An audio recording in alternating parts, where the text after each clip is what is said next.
నమస్తే, నేను Roja. Welcome to special debate. పశ్చిమాసియాలో యుద్ధ మేఘాలు ఇంకా పూర్తిగా తొలగిపోలేదు. ప్రపంచాన్ని వణికించిన అమెరికా ఇరాన్ ఘర్షణకు తాత్కాలిక విరామం లభించినా శాశ్వత పరిష్కారం మాత్రం కనిపించడం లేదు. కాల్పుల విరమణ పొడిగింపు, హార్మోజ్ జలసంధిలో దిగ్బంధనం, ఎత్తివేత, ఆంక్షల సడలింపు వంటి కీలక అంశాలపై తాత్కాలిక ఒప్పందానికి అమెరికా అధ్యక్షుడు డొనాల్డ్ ట్రంప్ సంతకం చేయకపోవడంతో మరోసారి ఉద్రిక్తతలు పెరిగాయి. ఫిబ్రవరి 28, 2026న ప్రారంభమైన ఈ ఘర్షణ ప్రపంచ ఇంధన మార్కెట్లను కుదిపేసింది. ఇరాన్ అణు కార్యక్రమాలపై అమెరికా అనుమానాలు, దానికి ప్రతిస్పందనగా ఇరాన్ వైఖరి, హార్మోజ్ జలసంధి చుట్టూ నెలకొన్న ఉద్రిక్తతలు యుద్ధానికి దారితీశాయి. తర్వాత జరిగిన వైమానిక దాడులు, క్షిపణి దాడులు, ప్రతిదాడులు ప్రపంచాన్ని ఆందోళనకు గురిచేశాయి.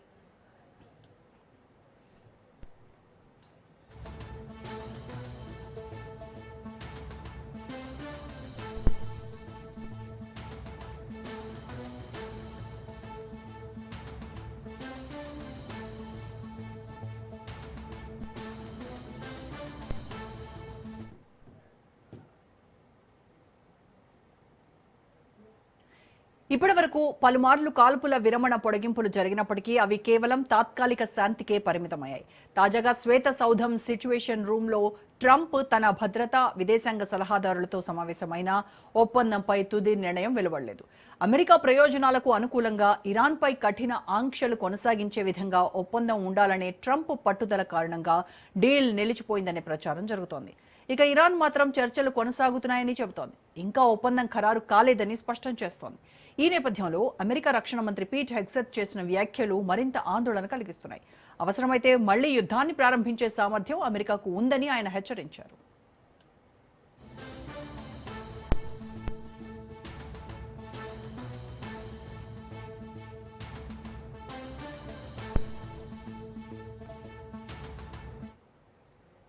ఈ మొత్తం వ్యవహారంలో మరో కీలక అంశం పాకిస్తాన్ మధ్యవర్తిత్వ ప్రయత్నాలు. ముస్లిం దేశాలతో ఉన్న సంబంధాలు, అమెరికాతో ఉన్న దౌత్య మార్గాలను ఉపయోగించి ఇస్లామాబాద్ పలుమార్లు ఇరుపక్షాల మధ్య సంభాషణలకు వేదిక కల్పించేందుకు ప్రయత్నించిందని అంతర్జాతీయ వర్గాలు చెబుతున్నాయి. అయితే ఆ ప్రయత్నాలు ఎంతవరకు ఫలించాయి అనే ప్రశ్న ఇంకా మిగిలే ఉంది.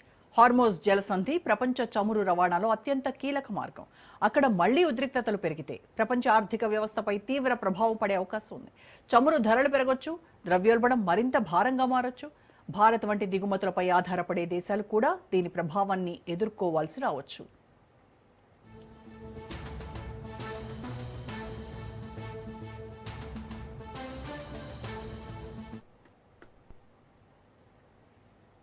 మరి ట్రంప్ సంతకం చేయకపోవడం వెనక అసలు కారణాలేంటి?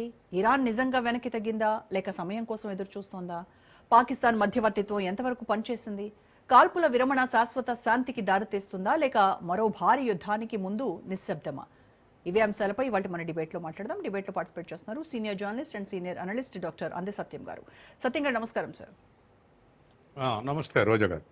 సత్యం గారు, ట్రంప్ డీల్ మీద ఎందుకు అసలు ఒక కొలిక్కి రావట్లేదంటారు? ఎందుకు సంతకం చేయలేదు ఈ ముసాయి మీద? దీని వెనక ఉన్నటువంటి బలమైన రీజన్ ఏంటి అని అంటారు? అంటే ఇరాన్పై ట్రంప్కు ఉన్నటువంటి అపనమ్మకం ఒక కారణం అవ్వచ్చా, లేదంటే ఇరాన్లో ఉన్నటువంటి రీజనల్ ఇన్ఫ్లుయెన్స్ అమెరికాకు నిజంగా ఒక పెద్ద స్ట్రాటజిక్ థ్రెట్గా ఏమైనా మారిందా? రీజన్స్ ఏంటి అనేది మీ అంచనా? First, terms and conditions America dictate చేసినట్టుగా ఇరాన్ వినాలనేది ట్రంప్ యొక్క కోరిక. దాడి చేసింది కూడా అదే ఉద్దేశంతో, గల్ఫ్ మొత్తం గ్రిప్లో పెట్టుకోవాలన్నటువంటి ఉద్దేశంతో దాడి చేశారు. తర్వాత గల్ఫ్ మొత్తంలో దరిదాపు 19 సైనిక స్థావరాలు ఉన్నాయని అంచనా. దీంట్లో ఇరాన్ ఒక్కటి భిన్నంగా వ్యవహరిస్తుంది. కాబట్టి ఇరాన్ని డిస్మాంటిల్ చేస్తే ఖచ్చితంగా తన ఏకఛత్రాధిపత్యంలోకి వస్తుంది. ఒకటి గల్ఫ్ తను గ్రిప్ చేస్తే పరోక్షంగా చైనాని, భారత్ని గ్రిప్ చేసినట్టే. ఎందుకంటే biggest importers, oil importers China, భారతే. ఇటువంటి పరిస్థితుల్లో సహజంగానే ఈ సందర్భంలో చర్చలు లేదా అగ్రిమెంట్స్ ఇవన్నీ కూడా ఇన్ ఫేవర్ ఆఫ్ అమెరికా ఉండే విధమైనటువంటి ఒత్తిడి కొనసాగిస్తూ ఉంది. దానికి ఏ కారణం, ఇది న్యాయం అని చెప్పే కారణం లేదు. అమెరికా మాట్లాడితే మీరు ఒప్పుకోకపోతే మేము చెప్పినట్టు ఒప్పుకోకపోతే మేము దాడి చేస్తాం అంటున్నారు. అంటే యుద్ధాన్ని పరిష్కారంగా చూపెడుతున్నారు. ప్రపంచం అంతా యుద్ధాన్ని పరిష్కారంగా చూపెట్టడం వ్యతిరేకిస్తుంది. ఈవెన్ రిచ్ కంట్రీస్, యూరప్ కూడా యుద్ధాన్ని కోరుకోవట్లేదు. వాళ్ళు కూడా ఈ ఆయిల్ సంక్షోభంలో మునిగి తేలుతున్నారు. అటు రష్యా సప్లై తగ్గిపోవటం, రష్యా నుంచి సప్లై తగ్గించడం, ఇటు హార్ముజ్ జలసంధి ద్వారా ఇతర మార్కెట్ల నుంచి బయటికి పోయే పరిస్థితి, సౌలభ్యం లేకపోవటం, వీటన్నిటితోటి ఆయిల్ రేట్లు వరల్డ్ మార్కెట్లో పెరిగితే యూరోప్లో కూడా పెరుగుతున్నాయి. దీన్ని భరించే శక్తి ఎవరికి లేదు. కాబట్టి ఇప్పుడున్నటువంటి పరిస్థితుల్లో పరిష్కారం కావాలని అన్ని కోరుకుంటున్నాయి. కాబట్టి అమెరికా యుద్ధాన్ని ఆపేసి చర్చలు చేయటం, సాధ్యమైనంత వరకు చర్చలు కూడా in favour of US conditions impose చేయటం, దానికి ఇరాన్ ఒప్పుకోకపోవటం, ఇటువంటివన్నీ సాగుతున్నాయి. కానీ ఇరాన్ మొండిగా ప్రతిఘటిస్తుంది. అది గ్రేట్నెస్. ఎందుకంటే ఒకటి, తర్వాత లేటెస్ట్ న్యూస్ ఏంటంటే శుద్ధి చేసిన యురేనియం ఒప్పజెప్పాలని ఇప్పటివరకు ప్రెజరైజ్ చేశారు. ఇప్పుడు వాళ్ళు ధ్వంసం చేసిన దాని కిందనే ఆ యురేనియం పడిపోయింది అని చెప్పేసి అమెరికా బాంబింగ్ చేసిన దగ్గరనే ఆ యురేనియం లోపల కూరుకుపోయిందని చెప్తున్నారు. దాన్ని బయటికి తీసే టెక్నాలజీ అమెరికాకు, చైనాకు మాత్రమే ఉందని చెప్పేసి మరొక వార్త. కాబట్టి ఇప్పుడున్నటువంటి పరిస్థితుల్లో యురేనియం పక్కకు పెడితే ఇక ఉన్నటువంటిది హార్ముజ్ జలసంధి. హార్ముజ్ జలసంధి ఇరాన్ పెత్తనం ఉండొద్దు అనేది అమెరికా కోరిక. ఇరాన్ తన పెత్తనం వదులుకోవటానికి ఇష్టపడలే. యుద్ధం ముందు ఏ విధమైన పరిస్థితి ఉందో అదే పునరుద్ధరించాలి. తర్వాత మా సావరెంటీని రెస్పెక్ట్ ఇవ్వాలి. ఇవాళ మాతో పాటు లెబనాన్ మీదుగా దాడులు చేయటం మానుకోవాలి. ఇజ్రాయెల్ లెబనాన్ మీద దాడులు చేస్తుంది. కాబట్టి ఈ లింక్ దగ్గర చర్చలు ఆగిపోతున్నాయి. కాబట్టి మా సావరెంటీని క్వశ్చన్ చేయొద్దు, హార్ముజ్ జలసంధి మీద మాది హక్కు, మాతో పాటు లెబనాన్ మీద కూడా దాడులు చేయొద్దు ఇజ్రాయిల్ అనేటువంటి దగ్గర కాస్త అటు ఇటుగా జరుగుతుంది. కానీ ఇద్దరి మీద ఒత్తిడి ఉంది. ఎందుకంటే చైనా కూడా ప్రకటించిందిగా హార్ముజ్ జలసంధి స్వేచ్ఛగా ఉండాల్సిందే అని. అదొకటి ఇరాన్ లొంగి రావటానికి ఒక కారణం. రెండవది, అట్లాగే ఇవాళ ఇరాన్ సావరెంటీని క్వశ్చన్ చేస్తే మేము ఊరుకోవనేటువంటిది ఇరాన్ యొక్క ఇది. అంటే ఎప్పుడు దాడి చేయొద్దు, ఇప్పటివరకు ఆగిపోయింది యుద్ధం డిక్లేర్ చేయటం కాదు, ముందు ముందు కూడా మా సావరెంటీని రికగ్నైజ్ చేయాలి, మా జోలికి రావద్దు అనేది దానికి మధ్యవర్తిత్వం ఉండేటువంటి అమెరికా కూడా హామీ ఇవ్వాలి. ఎందుకంటే ఇజ్రాయెల్గా దాడి చేసేది. కాబట్టి ఈ రెండింటి దగ్గర కొంతమేరకు ఆగిపోతున్నాయి. అమెరికా కానీ ఇజ్రాయెల్ కానీ సస్పిషియస్ ఏంటంటే ఈ ఇరాన్కు ఆ టెక్నాలజీ ఉంది. ఏది ఆటమిక్ వెపన్స్ తయారు చేసేటువంటి టెక్నాలజీ ఉంది. రేపు మళ్ళీ పునఃప్రారంభిస్తే ఎట్లా? కాబట్టి అసలు మీ దగ్గర యురేనియం ఉండదు, అసలు ఈ ఆటమిక్ మిజైల్స్ తయారు చేయవు అని అగ్రిమెంట్లో సంతకం పెట్టాలి. ఇది అమెరికా కోరిక. కాబట్టి ఇటువంటి తర్వాత IAEA నిబంధనల ప్రకారం ఎవరైనా యురేనియం ఉంచుకోవచ్చు, కానీ మిజైల్స్ కాకుండా పౌర అవసరాల కొరకు, విద్యుత్ కానీ ఇతర అవసరాల కొరకు ఉపయోగించుకోవాలనేది IAEA యొక్క నిబంధన. కాబట్టి వాటిని కాదని అమెరికా ఒత్తిడి పెంచుతుంది. వాటి ప్రకారం ఉండాలది ఇరాన్ యొక్క కోరిక. ఇప్పుడు హార్మోజ్ జలసంధి కూడా అదేదో జస్ట్ కేవలం ఒక సముద్ర మార్గంగా కాకుండా అది మొత్తం వరల్డ్ వైడ్గా కూడా ఆర్థిక వ్యవస్థను కంట్రోల్ చేసేటువంటి ఒక గ్లోబల్ చోక్ పాయింట్గా మనం చూడాలి. అలాంటి దగ్గర ఉద్రిక్తతలు పెరిగితే ఓవరాల్గా వరల్డ్ వైడ్గా గ్లోబల్ సప్లై చైన్ పై ఎంత ఎఫెక్ట్ పడుతుందంటారు సార్? ఇప్పటికైతే 5% డిడక్షన్ అవుతుంది. అందరు అంచనాలు, అన్ని దేశాల అంచనాలు. గ్రోత్ రేటు మంది 7.4 అనుకున్నాం. ఇవాళ లేటెస్ట్గా 6.9 అంచనా వేస్తున్నారు రేటింగ్ సంస్థలు. అంటే 5.5% రిడక్ట్ అవుతుంది. కాబట్టి ఆ దరిదాపు అన్ని దేశాల యొక్క గ్రోత్ రేటు 0.5% రిడక్షన్ ఇప్పటికీ. భవిష్యత్తులో మరింత ఇదే క్రైసిస్ కొనసాగితే ఇంకా తగ్గించుకోవాల్సి వస్తుంది. అన్ని దేశాల గ్రోత్ రేటు కూడా తగ్గించుకోవాల్సి వస్తుంది. ఎందుకంటే హార్ముజ్ అనేది దరిదాపు ఒక మెడకాయ లాగుంది, అటు యూరప్ అమెరికాకు, ఇటు ఏషియన్ కంట్రీస్ ఆస్ట్రేలియాకు. కాబట్టి ఇటు రెండింటి మధ్య ప్రపంచం అంతా చుట్టి రాకుండా హార్ముజ్ జలసంధి ద్వారానే వస్తున్నది. చూడరాదండి, మనం హార్ముజ్ జలసంధి నుంచి వస్తే ఆయిల్ 2100 కిలోమీటర్లే మనకు గల్ఫ్ దేశాలకు. తిరిగి రావాలంటే హార్ముజ్ జలసంధి మూసేస్తే మన యూరప్ నుంచి అమెరికా నుంచి దిగుమతి చేసుకుంటే అది కేప్ టౌన్ నుంచి రావాలంటే దరిదాపు 5-6 వేల కిలోమీటర్లు. ఇట్లా ప్రపంచం మొత్తానికి కూడా ఇదే పరిస్థితి. తర్వాత రెండోది, గల్ఫ్ నుంచి వచ్చేటువంటి పెట్రోల్ ధర తక్కువ. మనకు ట్రాన్స్పోర్ట్ ఛార్జెస్ బ్యారెల్కు $2. ఆ, అమెరికా నుంచి వస్తే $14.5. ట్రాన్స్పోర్ట్ ఛార్జీలే. తయారీ ఖర్చు కురుడాయిలు 1 బ్యారెల్ $14.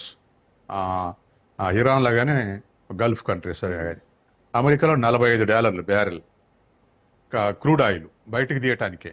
అవును. కాబట్టి ఇటువంటి పరిస్థితి తేడాలు ఉన్నాయి. అందుకని ప్రపంచం మొత్తం మీద ఇది భారం, చాలా భారం. మనం చూడండి, సాధ్యమైనంత వరకు ఏదైనా రోడ్డు గండి పడితే వరదలు వచ్చి చుట్టూ 50-60 కిలోమీటర్లు తిరగాలంటే ఎంత ఖర్చు అవుతుందో చూడండి, లారీకి కానీ కారుకి కానీ. అవును. ఇది 1000 కిలోమీటర్లు. కాబట్టి సహజంగానే ప్రపంచ దేశాలన్నీ కూడా హార్మోజ్ జలసంధి స్వేచ్ఛా వాణిజ్యానికి అనుకూలంగా ఉండాలని ఇన్క్లూడింగ్ చైనా కూడా డిమాండ్ చేసింది.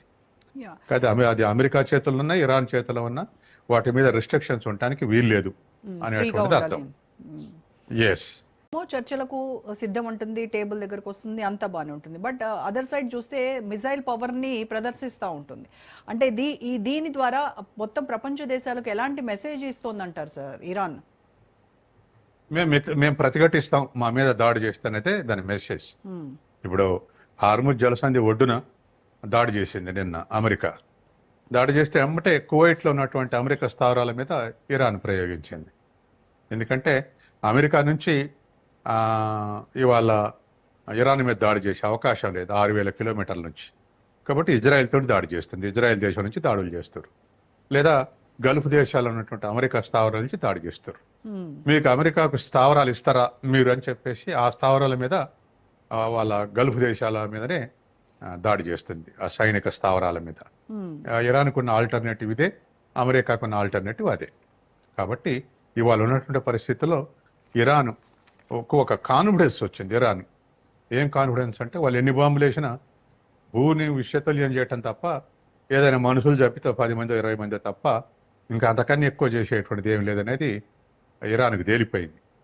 ఇక యుద్ధం బూతల యుద్ధం అంటే ఇక అది చెప్పలేము.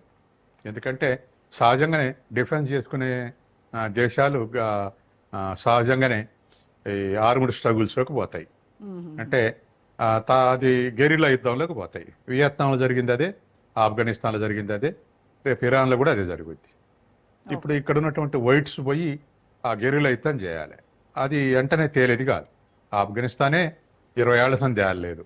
మరి ఆఫ్ఘనిస్తాన్ కన్నా మోడర్న్ నేషన్ ఇరాన్. కాబట్టి దాని అమెరికా కూడా తెలుసు, దీర్ఘకాలిక యుద్ధం అయితే నష్టపోతామని. అట్లా వియత్నాం నష్టంలో పోయింది, ఆఫ్ఘనిస్తాన్లో కూడా నష్టపోయింది. కాబట్టి ఇరాన్లో కూడా నష్టపోదు 20 ఏళ్ళు 25 ఏళ్ళు యుద్ధం చేయాలంటే. కాబట్టి అది కూడా ఏదో విధంగా చర్చలు జరిపి కొన్ని కండిషన్స్లు ఇరికించి యుద్ధ విరమించాలనే ఉద్దేశంలో అమెరికా కూడా ఉన్నట్టు అవపడుతుంది. తర్వాత పెద్ద బాంబు ఏంటంటే అమెరికా మీద ప్రజల వ్యతిరేకత, అమెరికా ప్రజల వ్యతిరేకత, లోకల్. దీన్ని భరించలేకపోతారు, వాళ్ళకి పరిష్కారం దొరకట్లే. వాళ్ళు ప్రజలు ఫేవర్గా మారాలని సాధారణంగా ఏదైనా యుద్ధం మీద దాడి చేసినప్పుడు హీరోయిక్గా చేస్తారు పాలకుల్ని. పాకిస్తాన్ మీద దాడి చేస్తే మన దేశ పాలకుల్ని, పాకిస్తాన్ మన మీద దాడి చేస్తే ఆరు దేశాల పాలకుల్ని, ఎలక్షన్స్ అప్పుడు ఇటువంటి జిమ్మిక్స్ చేస్తున్నాయి చాలా దేశాలు. హీరోయిక్గా చూస్తారు పక్క దేశంతో యుద్ధం చేస్తే. ఇప్పుడు వింత ఏంటంటే అమెరికన్ ప్రజలు వ్యతిరేకిస్తారు. ఆ ట్రంప్ ఏమో హీరోగా పోవాలనుకున్నాడు మా మిడ్ టర్మ్ ఎలక్షన్స్కు, ఇరాన్ని కొలాప్స్ చేసి. కానీ ఇప్పుడు పరువు కాపాడుకోవటానికి ఏదో విధంగా ఒక అఫెన్సివ్ కన్క్లూజన్ వస్తే బాగుండని చూస్తుండే ట్రంప్. అది మనకు అర్థమైతేనే ఉంది. పాకిస్తాన్ కూడా ఇటు ముస్లిం దేశాలతో ఉన్నటువంటి మంచి రిలేషన్స్ని, అలాగే ఇటువైపు అమెరికాతో ఉన్నటువంటి ఒక స్ట్రాటజిక్ రిలేషన్స్తో మధ్యవర్తిత్వానికి ముందుకొచ్చింది. ఏదో సాధిస్తుంది అని అందరూ అనుకున్నారు. బట్ ఈ బ్యాక్ ఛానల్ డిప్లొమసీ అనేది మనం ఎక్స్పెక్ట్ చేసినటువంటి రిజల్ట్ ఎందుకు రాలేదు సార్? ఎక్కడ ఫెయిల్ అయింది? పాకిస్తాన్కి ఆ శక్తి లేదు. పాకిస్తాన్కి రెండు దేశాలను ఒప్పించే శక్తి లేదు. కేవలం అమెరికా సలహాతోటి ఒక వేదిక ఏర్పాటు చేసింది, చర్చలు జరుపుతాం అనేటువంటి. దానికి డయాస్ క్రియేట్ చేసింది తప్ప అమెరికాని కానీ లేకపోతే ఇరాన్ కానీ డిక్టేట్ చేసే శక్తి పాకిస్తాన్కు లేదు. కాబట్టి మధ్యన ఒక డయాస్ క్రియేట్ చేసింది, చర్చించుకోరి అని, అంతవరకే. తర్వాత రెండోది అది సక్సెస్ అయితే పాకిస్తాన్ ప్రతిష్ట కూడా పెరుగుద్ది. అది అది దానికి రెండు దేశాలు రేపు అగ్రిమెంట్కి వస్తే సహజంగానే మనం ఎంత కాదనుకున్నా పాకిస్తాన్ పలుకుబడి పెరుగుద్ది. యుద్ధం ఆపడానికి చర్చలకు ఆనర్ చేసిందని. మ్మ్. కాబట్టి సహజంగానే ఆ అవకాశం ఇప్పటికీ పాకిస్తాన్కు రాలేదు. ఎందుకంటే రెండు దేశాల మధ్య అగ్రిమెంట్ జరగట్లేదు కాబట్టి. మ్మ్. జరిగితే మళ్ళీ పాకిస్తాన్లో జరిగితే లేదా పాకిస్తాన్లో చర్చలు జరిగి ఒక అగ్రిమెంట్కి వస్తే సహజంగానే శాంతియుత ప్రయోజన కొరకు పాకిస్తాన్ కృషి చేసింది అనే ఒక స్టేట్మెంట్ వస్తుంది వెంటనే. ఓకే. అది అక్కడున్న పాలకులకు ప్లస్ పాయింట్ అయితే ఎగనెస్ట్ ఇమ్రాన్ ఖాన్. ఆ ప్రజలు వ్యతిరేకత వాళ్ళ మీద ఉంది కాబట్టి స్కోర్ చేయడానికి ఉపయోగపడుతుంది యుద్ధం ఆపితే. మ్మ్. స్వదేశీ పరంగా, విదేశీ పరంగా ఇండియాకు వ్యతిరేకంగా ఒక ముఖ్యమైన దేశంగా గుర్తించబడుద్ది. ఓకే. ఇప్పుడు అమెరికా రక్షణ మంత్రి పీట్ హెగ్సెత్ వార్నింగ్స్ మనం ఎలా చూడాలంటారు? అంటే జస్ట్ ఒక రాజకీయ ప్రకటనగా చూడాలంటారా, లేదు అని అంటే నిజంగానే సర్జికల్ స్ట్రైక్స్ గురించి ఏమైనా వార్న్ చేస్తుంది అని కూడా అనుకోవచ్చా? ఇంకా కొత్త స్ట్రైక్స్ ఏమి లేవు. మ్మ్. ఇప్పటికే దరిదాపు 60 రోజులు దాడి చేసింది కాబట్టి అది ప్రెజర్ టాక్టిక్కే. మ్మ్. మళ్ళీ ఈ శాంతి ఒప్పందం కుదుర్చుకుందాం అనే ముందల ఇరాన్ని సరెండర్ చేసుకోవటానికి ఒక ప్రెజర్ టాక్టిక్స్ తప్ప, లేకపోతే ఆయన ఏదో యుద్ధం వచ్చి ఇంకా అదనపు ప్రెజర్ సృష్టించే అవకాశం లేదు. అంటే ఫుల్ వాళ్ళు స్కేల్ వాళ్ళ మిలిటరీ పర్మిషన్ ఆఫెన్సివ్ కి ఏమైనా సిద్ధమవుతుందా అన్నటువంటి అనుమానాలు కూడా కొంతమంది చెప్తా ఉన్నారు. అంటే సెకండ్ న్యూస్ రాదు కదా. అంటే మేము వెకేట్ చేస్తాం, మేము హార్ముజ్ జలసంధిని ఫ్రీ జోన్ వదిలిపెడతాం, అక్కడి నుంచి మేము ఖాళీ చేస్తాం, ఉపసంహరించుకుంటాం అనే స్టేట్మెంట్లు కూడా వచ్చినాయి. మ్మ్. అటువంటి డైల్యూషన్ స్టేట్మెంట్లు రావు, యా. అటువంటి డైల్యూటెడ్ స్టేట్మెంట్లు రావు. కాబట్టి ఆ విధంగా ఉంటుంది అనుకోవట్లేదు నేను. మ్మ్. ఇవే ప్రెజర్స్ చేసి ఇంకొంత ఈల్డ్ చేయడానికి, ఇరాన్ ఈల్డ్ చేయడానికి చేసేటువంటి టాక్టిక్స్ అనుకుంటున్నాను నేను, అమెరికా విదేశాంగ మంత్రి ఇచ్చినటువంటి స్టేట్మెంట్. ఓకే. అంటే ఇరాన్కు రష్యా, చైనా ఈ రెండు దేశాలు అందిస్తున్నటువంటి సహకారాలు అంటే ఈ ఒక్క సంక్షోభాన్ని కేవలం ఏదో అమెరికా ఇరాన్ మధ్య వచ్చినటువంటి సమస్యగా కాకుండా ఒక గ్లోబల్ పవర్ కాంపిటీషన్గా మార్చాయనుకోవచ్చు అంటారు? ఖచ్చితంగా మార్చాయి. ఎందుకంటే మనం వద్దనుకున్నా మారుస్తుంది. ఇద్దరు వ్యక్తుల మధ్య అయినా, రెండు కుటుంబాల మధ్యనే, రెండు దేశాల మధ్యన జరుగుతున్నటువంటి విషయాలు తెలుస్తూ ఉంటే ఎవరు అఫెన్స్లు లేకపోతే ఎవరు ఏ వైపు ఉన్నారు అనేటువంటి తెలుస్తుంటుంది. రోజుకి ఒక్క కొత్త విషయం బయటకు వస్తుంటుంది. ఎందుకంటే అమెరికా ఎన్ని హెచ్చరికలు చేసినా చైనా ఇరాన్ నుంచి పెట్రోల్ దిగుమతి చేసుకోవడం ఆపలేదు. మ్మ్. కాబట్టి ఇన్ ఫేవర్ ఆఫ్ అమెరికన్ లెక్క చేయలేదు చైనా అనేది సహజంగానే మనకు వచ్చేటువంటి మెసేజ్. అట్లాగే రష్యా ఆయుధాలు సప్లై చేయొద్దంటే అసలు రష్యాకే డ్రోన్స్ ఇరాన్ సప్లై చేసింది కాబట్టి వాళ్ళ దగ్గర మిత్రత్వం ఉందనేది మరొక ఇండికేషన్. మ్మ్. కాబట్టి సహజంగానే ఇరాన్ ట్రయాంగిల్లో ఇంకా కిమ్ని వదిలిపెట్టండి, వీళ్ళ ముగ్గురు మధ్య మిత్రత్వం ఉంది, కిమ్ 4వ వ్యక్తి. కాబట్టి సహజంగానే వీళ్ళేం లొంగడం లేదనేటువంటిది ఒక మెసేజ్. వరల్డ్ అంతా ఇప్పుడు నాన్ అలైన్డ్ మూవ్మెంట్ లేకపోయినా అమెరికా వైపే ఉన్న దేశాలన్నీ బలవంతమైనటువంటి దేశాలు, తర్వాత బలవంతంగానైనా తన గ్రిప్లో ఉంచుకుంటున్న దేశాలు ఎన్నున్నా వీటికి లొంగడం లేదు. చైనా, రష్యా వాళ్ళ సపోర్టు ఇరాన్ కొందేనటువంటి ఒక సందేశం అయితే ప్రజలకు పోతుంది. మ్మ్. వాళ్ళు చెప్పాల్సిన అవసరం లేదు. కరెక్ట్. వాళ్ళ మనకు జరుగుతున్నటువంటి విషయాల ద్వారా మనకు ఒక మెసేజ్ వస్తుంది. అటువంటి మెసేజ్ ఇవాళ ఉంది ప్రజలకు, అబ్జర్వ్ చేస్తున్నటువంటి ప్రజలకు.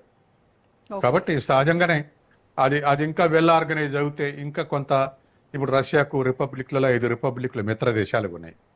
అట్లాగే చైనా తోటి అనేక దేశాలు అమెరికాను కానిదని వాణిజ్య సంబంధాలు నెరుపుతున్నాయి. ఇదంతా కూడా అమెరికాని ఏకధ్రువ ప్రపంచం వైపు ఇంకా మరింత అగ్రెసివ్గా ముందుకు పోకుండా ఆపేందుకు దోహదం చేస్తుంది. మ్మ్. అది ప్రమాదకరం. అది అమెరికా కాదు, ఏ దేశం పోయినా, రేపు చైనా పోయినా, ఎల్లుండి రష్యా పోయినా, ఎవరు పోయినా ఏకధ్రువ ప్రపంచం అనేది ప్రమాదం. ఎందుకంటే వాళ్ళ టర్మ్స్ అన్నిటికీ మనం ఒప్పుకుంటే ఇంకా ఇప్పుడు అమెరికా గత 50 ఏళ్ళ నుంచి మ్మ్. థర్డ్ వరల్డ్ కంట్రీస్ని ఎట్లా ఎక్స్ప్లాయిట్ చేస్తుందో అదే వస్తుంది. అవును. కాబట్టి ఖచ్చితంగా ఈ ఈ ఏకోన్ముఖ ప్రపంచం ఉండటం అనేది కరెక్ట్ కాదు. మ్మ్. ఇప్పుడు ఈ మొత్తం ఘర్షణల్లో ఇజ్రాయెల్ పాత్ర ఏంటి సార్? అంటే అసలు అమెరికా వైఖరిని మరింత కఠినతరం చేయడంలో ఈ ఇజ్రాయెల్ లాబింగ్ ఏమైనా ఎక్కువగా ఎఫెక్ట్ చూపించిందంటారా? ఇజ్రాయెల్కు సహజంగానే అవకాశం కోసం చూస్తుంది. అమెరికా సపోర్ట్ చేసింది కాబట్టి. ఏంటంటే గతంలో ఒకసారి అరబ్ దేశాలు అన్ని కలిసి ఇజ్రాయెల్ మీద యుద్ధం చేసి ఓడిపోయినాయి. ఇజ్రాయెల్కి అమెరికా సపోర్ట్ ఇచ్చింది అప్పుడు. తర్వాత అన్ని దేశాలు కాకుండా ఒక్కొక్క దేశం ఘర్షణ పడ్డాయి, అప్పుడు కూడా ఇజ్రాయెల్ ముందు తట్టుకోలేకపోయినాయి. అంటే సప్లై అంతా, డిఫెన్స్ సప్లై అంతా అమెరికానే, వాళ్ళు కూడా కొంత తయారు చేసుకోరు. కాబట్టి ఇప్పుడున్న పరిస్థితుల్లో ఎక్కడ అవకాశం వస్తే అక్కడ గల్ఫ్ దేశాల్లో ఇజ్రాయెల్ ఆ దాడిలో పాల్గొంటది. ఎందుకంటే మొన్నటి వరకు 2 ఏళ్ల నుంచి పాలస్తీనాని ధ్వంసం చేసింది. ఓకే. ఇప్పుడు లెబనాన్ని ధ్వంసం చేస్తుంది. అంతకుముందు ఇరాన్ మీద కూడా దాడి చేసిందంటే తనదే పెద్ద పాత్ర. మ్మ్. కాబట్టి చుట్టూన్న దేశాల్లో తను ఇంకా బలీయం కావడానికి ఎక్కడ అవకాశం వస్తే అక్కడ దాడి చేస్తుంది. తర్వాత రెండోది ఇంటర్నల్ కూడా ఇజ్రాయెల్లో నెతాన్యాహు బలహీన పడ్డాడు. మ్మ్. మొన్న పాలస్తీనా మీద గనక హమాస్ గనక ఇజ్రాయెల్ మీద దాడి చేయకపోతే 1000 మందిని ఊచకోత పోయకపోతే ఇన్ రిటర్న్ ఇజ్రాయెల్ దాడి చేస్తుంది పాలస్తీనా మీద. మ్మ్. అది జరగకుండా ఉంటే ఎలక్షన్లో ఓడిపోయేవాడు ఇజ్రాయెల్ ఎలక్షన్లో నెతాన్యాహు. కాబట్టి అది నెతాన్యాహుకు ఇంకా అగ్రెసివ్గా బిహేవ్ చేసి మళ్ళీ దేశంలో తన గ్రిప్ ఉండాలి అనేటువంటి ఉద్దేశంలో ఇవాళ నెతాన్యాహు అట్లా బిహేవ్ చేస్తుంది. ఓకే. ఇప్పుడు మనం కూడా ఇంధన అవసరాల కోసం భారతదేశము హార్మోజ్ జలసంధి పైనే ఆధారపడి ఉన్నాము. ఇన్ కేసు ఒకవేళ యుద్ధం కనుక అనివార్యమైతే భారత్ తనకున్నటువంటి డిప్లొమాటిక్ న్యూట్రాలిటీని ఎలా కాపాడుకుంటుందంటారు? ఒకవైపేమో అమెరికాతో మైత్రి, ఇటువైపేమో ఇరాన్తో చూస్తే వాణిజ్యము, ఇవన్నీ కూడా ఎలా బ్యాలెన్స్ చేసుకుంటుంది? ఎక్కడైనా న్యూట్రాలిటీ ఉందండి?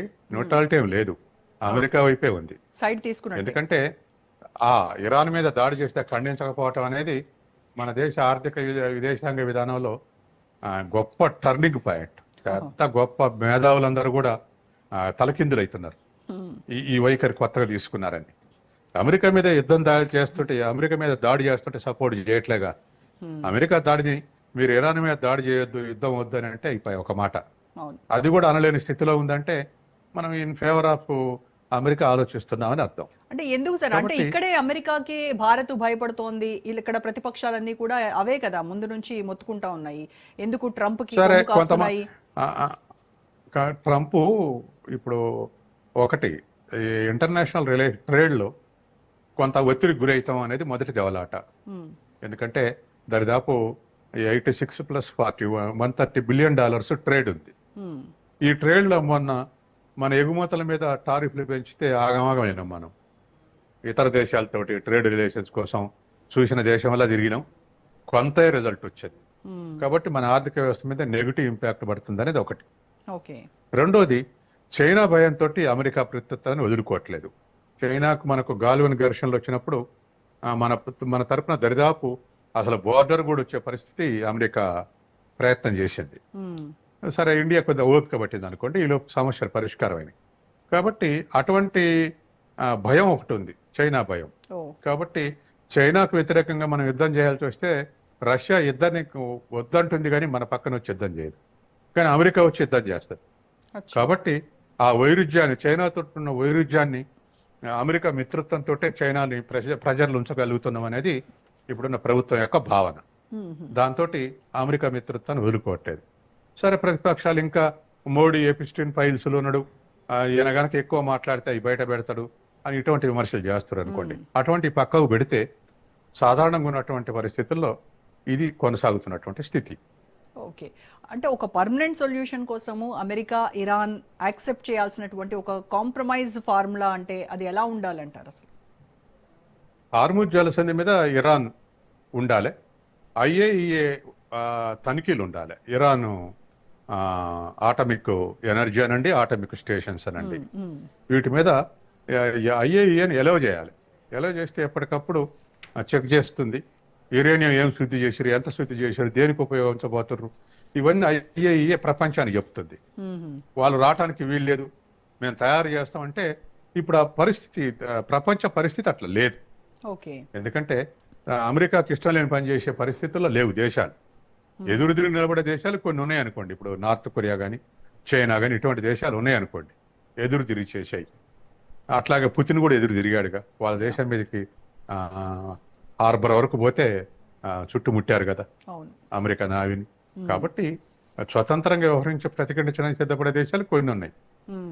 కానీ ఎక్కువ దేశాలని ప్రెజరైజ్ చేసి వాళ్ళు అనుకున్న పని చేసుకుంటున్నారు. కాబట్టి ఇక్కడ కూడా అదే పరిస్థితి.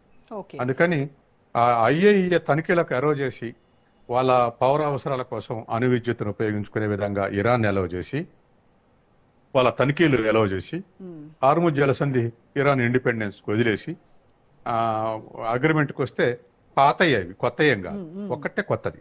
ఇరాన్ ఎవరికి చెక్ చేయాలని వెళ్ళినప్పుడు IAEA తోటి చెక్ చేయించుకుంటే అయిపోతుంది. కాబట్టి అట్లాగే మరి ఇజ్రాయెల్ మీద కూడా కర్టైన్స్ ఉండాలి. ఇజ్రాయెల్కి మాత్రం దాడి చేసే అవకాశాలు ఇచ్చి అన్ని ఆయుధాలు సమకూర్చి మీరెవరు ఏం చేయడానికి వీల్లేదు, గిన్నెలో గరిటె తిప్పినట్టే గిన్నెలో గరిటె తిప్పినట్టే ఉండాలి మీరు, వాళ్ళు మాత్రం మిజైల్స్ తయారు చేస్తారంటే అది కరెక్ట్ కాదు కదా.